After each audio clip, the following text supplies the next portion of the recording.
The live TV, सच सबसे आगे। नमस्कार, आदाब। मैं रजा अंसारी द लाइव टीवी पर आपका स्वागत है। पश्चिम बंगाल में सरकार बनने के बाद अमित शाह की तरफ से कोई ट्वीट नहीं आया, मगर मिनिस्ट्री ऑफ होम अफेयर्स यानी गृह मंत्री की तरफ से, स्वराष्ट्र मंत्री की तरफ से, अमित शाह की तरफ से जिस तरह से पश्चिम बंगाल में जिस दिन ममता बनर्जी यानी कल जब ममता बनर्जी की 2 तारीख को जीत हुई, तो जीत के बाद जो है ममता बनर्जी के समर्थक जश्न में थे। कुछ जगह पर जो है कोविड की थोड़ी सी धज्जियां भी उड़ी, मगर ये पहली बात नहीं है। प्रधानमंत्री नरेंद्र मोदी ने भी कोविड के प्रोटोकॉल की धज्जियां उड़ाई। तो आरामबाग में कुछ और जगहों पर छोटी छोटी खबरें आई थी जिसमें कहा जा रहा था कि टीएमसी के लोगों ने बीजेपी का ऑफिस तोड़ा। मगर सवाल ये है कि जब कूच बिहार में 4 लोगों को मार दिया गया 10 अप्रैल को, उसके बाद भी कई जगह पर हिंसा की खबरें आई, बैरकपुर में आई, तब स्वराष्ट्र मंत्री, गृह मंत्री सो रहे थे। मगर अब आरामबाग की चीज़ों को लेकर या पश्चिम बंगाल में 2-4 जगहों पर जो तोड़ फोड़ हुई है उसको लेकर वो चिंता जता रहे और रिपोर्ट मांग रहे हैं। अब आइए कुछ लोगों से जानेंगे कि इस बार पश्चिम बंगाल को लेकर वो क्या सोच रहे हैं और पश्चिम बंगाल को लेकर क्या अपडेट। तो दादा, ये पश्चिम बंगाल का चुनाव हो गया, अमित शाह अब जो है ममता बनर्जी से और स्टेट से ये रिपोर्ट मांग रही है। जैसे कल जीती दीदी, तो कुछ जगह पर टीएमसी के लोग जो है ऑफिस तोड़ फोड़ किया, इसका इल्ज़ाम बीजेपी लगा रही है। ठीक है, तो क्या लगता है कि ये खिसियानी बिल्ली खंबा नोचने वाली बात आ रही है क्या? देखिए, मैं सबसे पहले ये कहना चाहूँगा कि सारे भारतवर्ष में दंगों के लिए फेमस है भाजपा, और आप दंगे के लिए फेमस है। और आप जिस वार्ड में और जिस कॉन्स्टिट्यूंसी में खड़े हैं, यहाँ पर भी उन्होंने इलेक्शन वाले दिन और इलेक्शन के 2 दिन पहले भरपूर दंगा किया। लेकिन ये ममता बनर्जी का प्यार था और हमारी महिलाओं का मतलब प्यार था, जो ममता बनर्जी को प्यार भरा नमस्कार करके फूल बहुमत से पिछले बार से ज़्यादा पे लाई हैं, जो 400 की साड़ी और 200 की हवाई चप्पल, 10 लाख की सूट और आपकी 2-5 लाख की बूट पे भारी पड़ गई। हजारों करोड़ रुपया खर्चा करके बंगाल में कोरोना का दवा के लिए नहीं मिल रहा है, और हजारों करोड़ रुपया खर्चा करके इलेक्शन में निर्वाचन करा रहे हैं। अब उस रिपोर्ट मांगे, क्या चीज़ का रिपोर्ट मांग रहे हैं? इलेक्शन निर्वाचन कमीशन उनका कराया, सीआरपीएफ उनका आदमी बैठा था, राज्य सरकार का कोई भूमिका था ही नहीं, तो फिर काहे के लिए प्रॉब्लम? सोने के काम किया हुआ सूट हमारे दाढ़ी वाले बहरूपिये नरेंद्र मोदी साहब पहनते हैं। बंगाल की महिला, जो बंगाल की बेटी है, वो सूती साड़ी में चलती हैं और हवाई चप्पल में चलती हैं।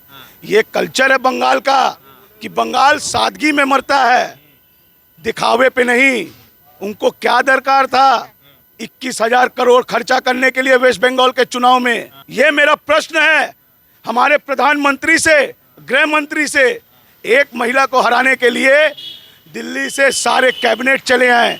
40 बार प्रधानमंत्री पश्चिम बंगाल में सभा कर रहे हैं, रैली कर रहे हैं। गृह मंत्री 62 बार कर रहे हैं। दिल्ली के सारे कैबिनेट 140 बार आए हैं, लेकिन वो महिला अपने जगह पे खड़ी थी। ये है सम्मान हमारी महिला का। बंगाल का माटी को सूंघने का, बंगाल का माटी को समझने का औकात अमित शाह का ना है, ना नरेंद्र मोदी का है। भारत का सबसे वर्स्ट प्रधानमंत्री में किसी को गिनेंगे हम लोग, लाल बहादुर शास्त्री जी के बाद से अभी तक जो अटल बिहारी वाजपेयी, इंदिरा जी थे, राजीव जी थे, या और भी प्रधानमंत्री, हम मनमोहन सिंह थे, उन लोग का दाढ़ी का तुलना का बराबर में नहीं है। हम लोग का दुर्भाग्य है कि ऐसा भारत का सबसे वर्स्ट प्रधानमंत्री में हम लोग गिनते हैं उनको। बंगाल में बंगाल की जनता नरेंद्र मोदी की सरकार को खदेड़ के निकालेगी, और वो बंगाल की महिलाएं अब बंगाल की जनता ने सिद्ध करके दिखाया। खदेड़ दिया आप लोग, एकदम खदेड़ दिया। आप देखिए ना, आप खुद देखिए। अच्छा, ये बताइए, क्या अल्लाह और राम के नाम पर बंगाल में वोट मिलता है? भैया, राम और अल्लाह के नाम पे कभी भी वोट नहीं मिलता। राजनीति एक ऐसा मैदान है, आप अगर अच्छा काम करोगे तो जनता आपको सर पे बिठाएगी, और अगर आप धर्म के ऊपर राजनीति करोगे तो जनता क्या करेगी? ठोकर मारेगी, सीधे गोल पोस्ट हो जाएगा, जो ममता बनर्जी ने कर दिया। मगर सारे आदमी तो बोल रहे हैं कि इसी प्रधानमंत्री को हमेशा के लिए रख देना चाहिए। कौन बोल रहा है? आप लोग बोल रहे हो वो।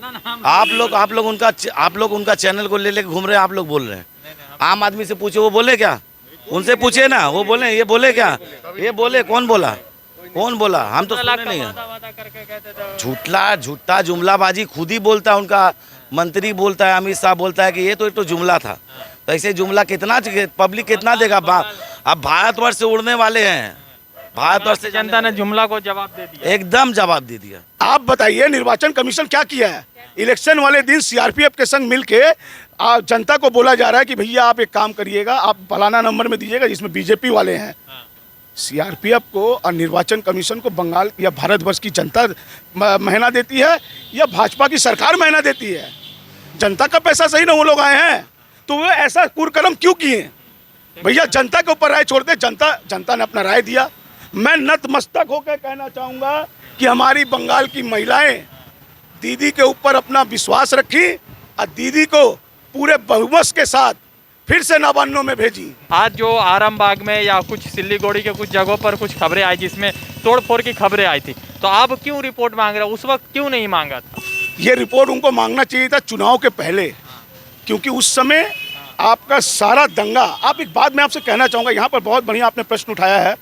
ये 2011 जो था, आप किसी से भी पूछ लीजिए बंगाल की जनता से, 2011 में ममता बनर्जी ने जब सरकार गढ़ा, 2011 के सरकार में उस समय बंगाल में मार्क्सवादी वामफ्रंट का सरकार थी, उसमें संतरास उन्होंने ख़त्म करके किया और 2011 से 14 तक बंगाल की जनता, बंगाल की अवाम सुकून की सांस ली है।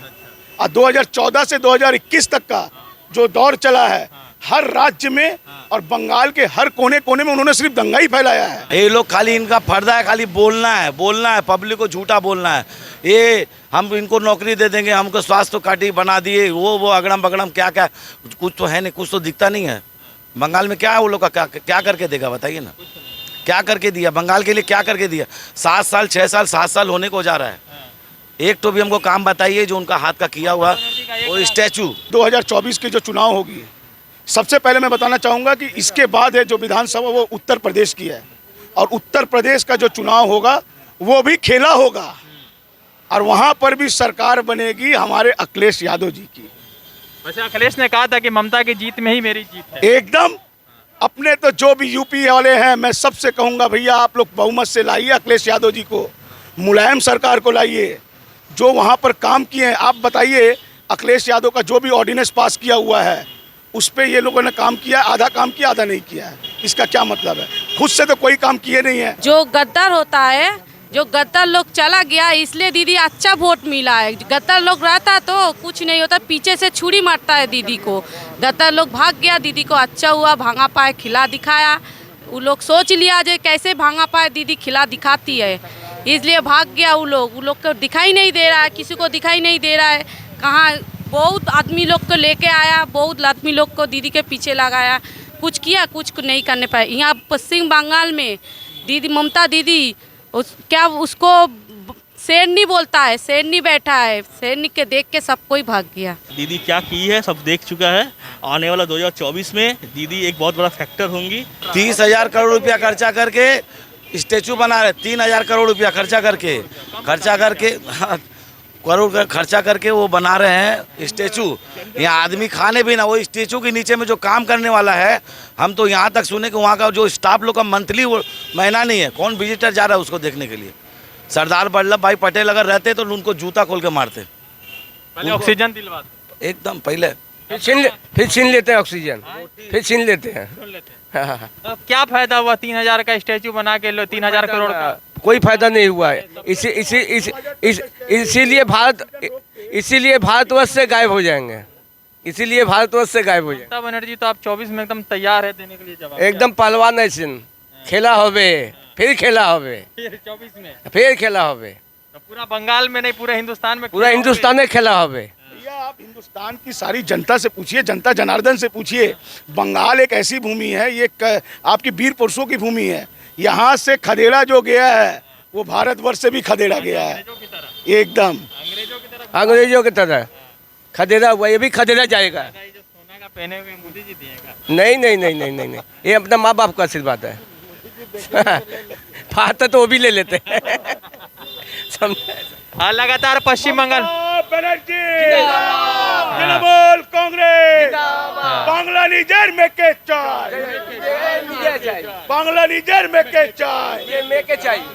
चलिए, पश्चिम बंगाल का चुनाव तो खत्म हो गया है। जिस दिन कल तारीख जब पश्चिम बंगाल में जीत का जश्न हो रहा था तो कुछ जगहों से तोड़फोड़ की खबरें आई, जिस पर अमित शाह ने कल कलकत्ता के मतलब एडमिनिस्ट्रेशन से, यहाँ के जो एडमिनिस्ट्रेशन है वहाँ से जवाब मांगा है कि ये घटनाएं क्यों हुई है, भारतीय जनता पार्टी के ऊपर अत्याचार क्यों हो रहा है, ये अमित शाह मांग रहे हैं। मगर जब कूच बिहार में घटनाएं हुई, जब सिल्लीगुड़ी में हुई, जब बैरकपुर में हुई, तब अमित शाह खामोश बैठे हुए थे। अमित शाह ने ना खबर ली। जहाँ तक कि कूच बिहार की घटना पर अमित शाह ने कह दिया था कि हम जो है लोगों की जान बचाने के लिए सीआरपीएफ को गोली मारनी पड़ी थी। उसके बाद जो है अलग अलग तरह के अपडेट है।